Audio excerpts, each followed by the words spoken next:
महाभारत में जितनी महिमा वरदान की है उतनी ही शाप की भी। यदि यह शाप नहीं दिए जाते तो महाभारत होती ही नहीं। एक बार द्यू नामक वसु ने वशिष्ठ ऋषि की कामधेनु का हरण कर लिया। इससे वशिष्ठ ऋषि ने द्यू से कहा कि ऐसा काम तो मनुष्य करते हैं, इसलिए तुम 8वां वसु मनुष्य हो जाओ।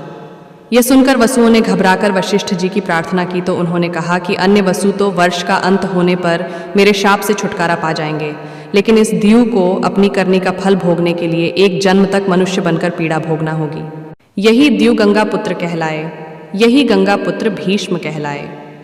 सत्यवती के गर्भ से महाराज शांतनु को चित्रांगद और विचित्रवीर्य नाम के 2 पुत्र हुए। विचित्रवीर्य के युवा होने पर भीष्म ने बलपूर्वक काशीराज की 3 पुत्रियों का हरण कर लिया और वे उसका विवाह विचित्रवीर्य से करना चाहते थे, क्योंकि भीष्म चाहते थे कि किसी भी तरह अपने पिता शांतनु का कुल बढ़े। लेकिन बाद में बड़ी राजकुमारी अंबा को छोड़ दिया गया, क्योंकि वह शाल्वराज को चाहती थी। लेकिन शाल्वराज के पास जाने के बाद अंबा को शाल्वराज ने स्वीकार करने से मना कर दिया। अंबा के लिए यह दुखदायी स्थिति हो चली थी। अंबा ने अपनी इस दुर्दशा का कारण भीष्म को समझकर उनकी शिकायत परशुराम जी से की। परशुराम जी में अंबा की मदद करने असमर्थ सिद्ध हुए। तब अंबा ने बहुत ही द्रवित होकर भीष्म को कहा कि तुमने मेरा जीवन बर्बाद कर दिया और अब मुझसे विवाह करने से भी मना कर रहे हो। मैं निस्सहाय स्त्री हूँ और तुम शक्तिशाली। तुमने अपनी शक्ति का दुरुपयोग किया। मैं तुम्हारा कुछ भी नहीं बिगाड़ सकती, लेकिन मैं पुरुष के रूप दोबारा जन्म लूंगी और तब तुम्हारे अंत का कारण बनूंगी। गौरतलब है कि यही अंबा प्राण त्याग कर शिखंडी के रूप में जन्म लेती है और भीष्म की मृत्यु का कारण बन जाती है। महाभारत के अनुसार पांडु अंबालिका और ऋषि वेदव्यास के पुत्र थे। वे पांडवों के धर्मपिता और धृतराष्ट्र के छोटे भाई थे।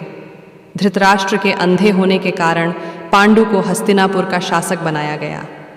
एक बार राजा पांडु अपनी दोनों रानियों कुंती और माद्री के साथ आखेट कर रहे थे कि तभी उन्होंने मृग होने के भ्रम में बाण चला दिया, जो एक ऋषि को जाकर लगा। उस समय वह ऋषि अपनी पत्नी के साथ सहवास कर रहे थे और उसी अवस्था में उन्हें बाण लग गया। इसलिए उन्होंने पांडु को श्राप दे दिया कि जिस अवस्था में उनकी मृत्यु हो रही है, उसी प्रकार जब भी पांडु अपनी पत्नियों के साथ सहवासरत होंगे तो उनकी भी मृत्यु हो जाएगी। यही कारण था कि पांडु अपनी दोनों पत्नियों के साथ सहवास नहीं कर सके और उनका कोई पुत्र नहीं हो सकता। परशुराम से ब्रह्मास्त्र सीखने के लिए कर्ण ने एक ब्राह्मण पुत्र का वेश धारण कर उनका शिष्यत्व ग्रहण किया। लेकिन जब परशुराम को यह पता चला कि कर्ण में उनसे झूठ बोला है, तो उन्होंने कर्ण को शाप दे दिया कि तुमने मुझसे जो भी विद्या सीखी है वह झूठ बोलकर सीखी है, इसलिए जब भी तुम्हें इस विद्या की सबसे ज़्यादा आवश्यकता होगी तभी तुम इसे भूल जाओगे।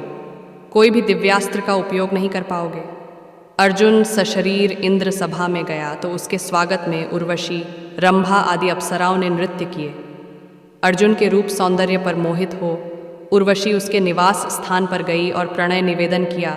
साथ ही इसमें कोई दोष नहीं लगता। इसके पक्ष में अनेक दलीलें भी दीं, किंतु अर्जुन ने अपने दृढ़ इंद्रिय संयम का परिचय देते हुए इस निवेदन को नकार दिया। अर्जुन ने कहा कि मेरी दृष्टि में कुंती, माद्री और शची का जो स्थान है वही तुम्हारा भी है।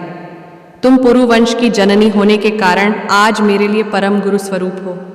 उर्वशी अपने कामुक प्रदर्शन और तर्क देकर अपनी काम वासना तृप्त करने में असफल रही तो क्रोधित होकर उसने अर्जुन को 1 वर्ष तक नपुंसक होने का शाप दे दिया। इस शाप के चलते अज्ञातवास के समय अर्जुन ने विराट के महल में नर्तक वेश में रहकर विराट की राजकुमारी को संगीत और नृत्य विद्या सिखाई थी। तत्पश्चात वे शाप मुक्त हो गए थे। गांधारी अपने 100 पुत्रों की मृत्यु के शोक में अत्यंत व्याकुल थीं। भगवान श्री कृष्ण को देखते ही गांधारी ने क्रोधित होकर उन्हें शाप दिया कि तुम्हारे कारण जिस प्रकार से मेरे 100 पुत्रों का नाश हुआ है, उसी प्रकार तुम्हारे वंश का भी आपस में एक दूसरे को मारने के कारण नाश हो जाएगा। भगवान श्री कृष्ण ने गांधारी से कहा, देवी, मैं आपके दुख को समझ सकता हूँ।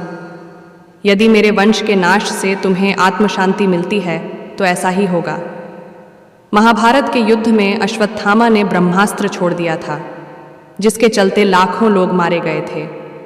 अश्वत्थामा के इस कृत्य से कृष्ण क्रोधित हो गए थे और उन्होंने अश्वत्थामा को शाप दिया था कि तू इतने वधों का पाप ढोता हुआ 3000 वर्ष तक निर्जन स्थानों में भटकेगा।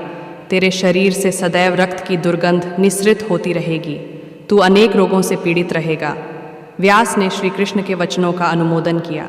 एक बार महर्षि मैत्रेय हस्तिनापुर पधारे। धृतराष्ट्र महर्षि मैत्रेय के आते ही अपने पुत्रों सहित उनकी सेवा व सत्कार करने लगे। विश्राम के बाद धृतराष्ट्र और उनके पुत्रों से उनकी वार्तालाप हुई। उन्होंने इसी बीच दुर्योधन से कहा, तुम जानते हो पांडव कितने वीर और शक्तिशाली हैं। तुम्हें उनकी शक्ति का अंदाजा नहीं है। शायद इसलिए तुम ऐसी बात कर रहे हो, इसलिए तुम्हें उनके साथ मेल कर लेना चाहिए। मेरी बात मान लो। गुस्से में ऐसा अनर्थ मत करो।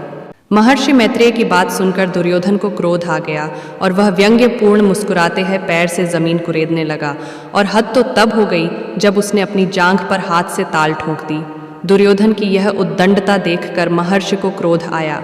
तब उन्होंने दुर्योधन को शाप दिया, तू मेरा तिरस्कार करता है, मेरी बात शांतिपूर्वक सुन नहीं सकता। जा उद्दंडी, जिस जंघा पर तू ताल ठोक रहा है उस जंघा को भीम अपनी गदा से तोड़ देगा। जब घटोत्कच पहली बार अपने पिता भीम के राज्य में आया तो अपनी माँ हिडिंबा की आज्ञा के अनुसार उसने द्रौपदी को कोई सम्मान नहीं दिया। द्रौपदी को अपमान महसूस हुआ और उसे बहुत गुस्सा आया और शाप दे दिया कि जा दुष्ट, तेरा जीवन बहुत छोटा होगा तथा तू बिना किसी लड़ाई के मारा जाएगा।